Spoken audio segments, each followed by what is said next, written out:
নমস্কাৰ মই আপিল ৰহমানৰ স্বাগতম জনাইছো ইউটিউব চেনেললৈ সাজেই পঢ়িম ক্লাছ 7ৰ যিখন তোমালোকৰ আইসিটি কিতাপ আছে কম্পিউটাৰ কিতাপ তাৰে আজি আমি লেসন 5 টো কৰিম ইন্ট্ৰোডাকশন টু দা ইন্টাৰনেট মানে ইন্টাৰনেটৰ অৱতাৰণা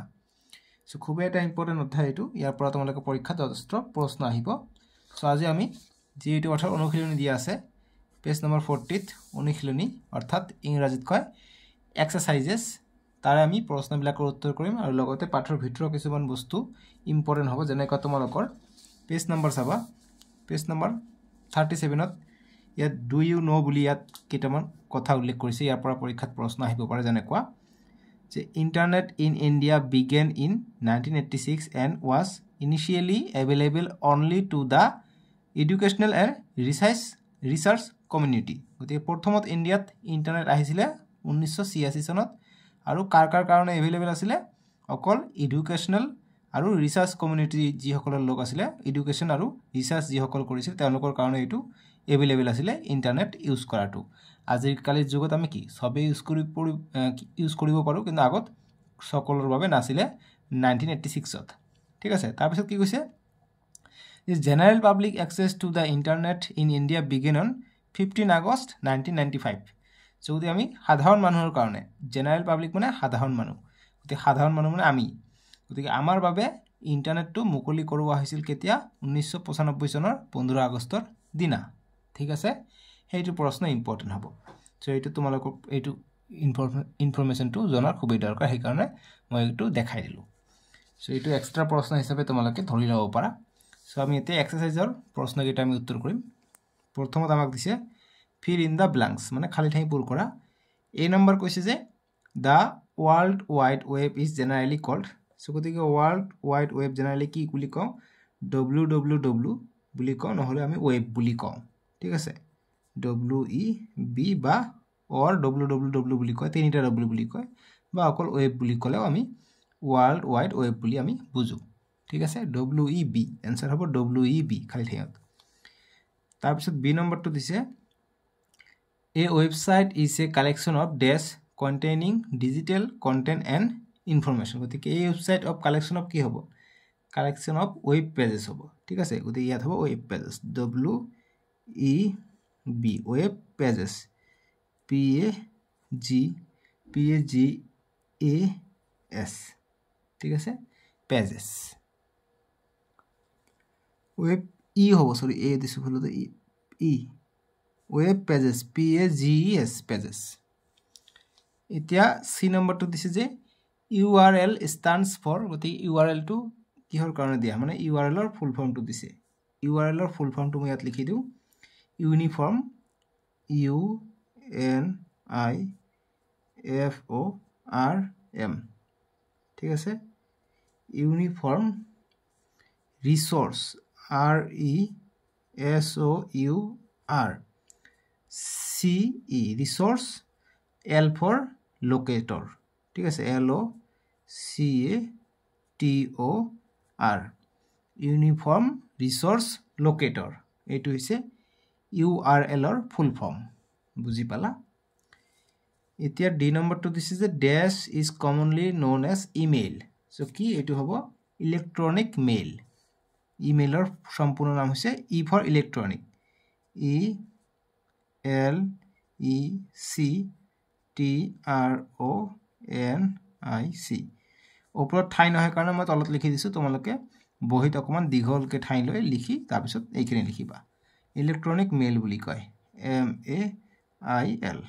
ইলেক্ট্ৰনিক মেইল যদি ভিডিওটো দেখা নাই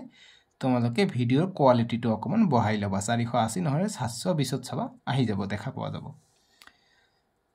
এতিয়া আমাক দিছে দুই নম্বৰ যে match part A with part B part A লগত B টো মিলাব কৈছে সাৰ্চ ইঞ্জিনটো কি হয় যেটো সহায়ত আমি সাৰ্চ কৰো যেনে আমি গুগল ব্যৱহাৰ কৰো ক্ৰোম ব্যৱহাৰ কৰো আমি কম্পিউটাৰ বা ল্যাপটপত আমি ফায়াৰফক্স তাৰ পিছত ইন্টাৰনেট এক্সপ্লোৰাৰ এইবিলাক আমি ব্যৱহাৰ কৰো সো আমি মোবাইলত বেছিভাগ আমি গুগল ব্যৱহাৰ কৰো গতিকে গুগলত আমি দিব পাৰো এটো হৈছে সাৰ্চ ইঞ্জিন তাৰ পিছত হৈছে ওয়েব ব্ৰাউজাৰটো কি হয় এটো হয় এটা মাইক্ৰোসফট এজ হয় ওয়েব ব্ৰাউজাৰ এটো ঠিক আছে তাৰপিছত যেটো আছে ইমেইলটো কি হয় জিমেইল হয় আগত ইমেইল কৈছিলে আজিকালি জিমেইল বুলি কম ঠিক আছে যেটো নহলে প্লে ষ্টৰ নখলে গুগলত আমি একাউন্ট খুলিব নোৱাৰো বা লাইক কৰিব নোৱাৰো ভিডিও ইউটিউবৰ ভিডিও এই কাৰণে আমাক জিমেইল লাগে হেতু ওয়েবসাইটটো কি এটা ওয়েবসাইট হয় যিকোনো ওয়েবসাইট হ'ব পাৰে যেনেকুৱা wordpress.com তাৰপিছত scrt.com তেনেকুৱা ধৰণৰ ঠিক আছে এইটো এটা ওয়েবসাইট হয় এতিয়া আমাক 3 নম্বৰ প্ৰশ্নটো দিছে যে ডিফাইন দা টাৰ্ম ইন্টাৰনেট কি হয় আমাক এটো ডিফাইন কৰিব কৈছে মানে কাক বলে এটো আমাক উলাব কৈছে সো মই তোমালোকে আনসারটো দেখাই দিম তোমালোকে কিতাব ধুনিয়াকে আছে পেজ নম্বৰ 37 চাবা পেজ নম্বৰ 37 ডিফাইন ইন্টাৰনেট কৈছে গতিকে আনসাৰটো এইখিনি লিখিবা এই কাৰণে মই লিখিছো 3 ৰ আনসাৰ ইয়াৰ পৰা লিখিবা The internet is a network that connects millions of computers worldwide. बस এইখিনি লিখিবা ইন্টারনেট কি আমি পাই গলো যে ডিফাইন দা টার্ম ইন্টারনেট ইন্টারনেট কি হয় এটা নেটওয়ার্ক হয় that connect কি কৰে মিলিয়নস অফ কম্পিউটাৰ মানে বহুত লাখ লাখ কম্পিউটাৰক একেলগে কানেক্ট কৰে ইন্টাৰনেটে ওয়াৰ্ল্ডওয়াইড মানে গোটেই পৃথিবীৰ এতিয়া আমাক 4 নম্বৰ প্ৰশ্নটো দিছে গতি 3 ৰ আনসাৰটো মই দেখাই দিলো যিখিনি দগাই দিছে সেইখিনি কৰিলে হৈ যাব 4 নম্বৰ প্ৰশ্ন দিছে যে what is a search engine give example search engine কি হয় গতিকে সাৰ্চ ইঞ্জিনৰ এক্সাম্পল দিব কৈছে সো এটো কাৰণে তোমালোকে আনসাৰটো পাবা 4 নম্বৰৰ কাৰণে তোমালোকে পেজ নম্বৰ 39 চাবা আনসাৰটো দিয়া আছে ইয়াত 4 নম্বৰৰ আনসাৰ এইখিনি লিখিবা ইয়াৰ পৰা যে এ search engine is a software program used to search for information online example দিব কৈছে examples google bing yahoo etc ঠিক আছে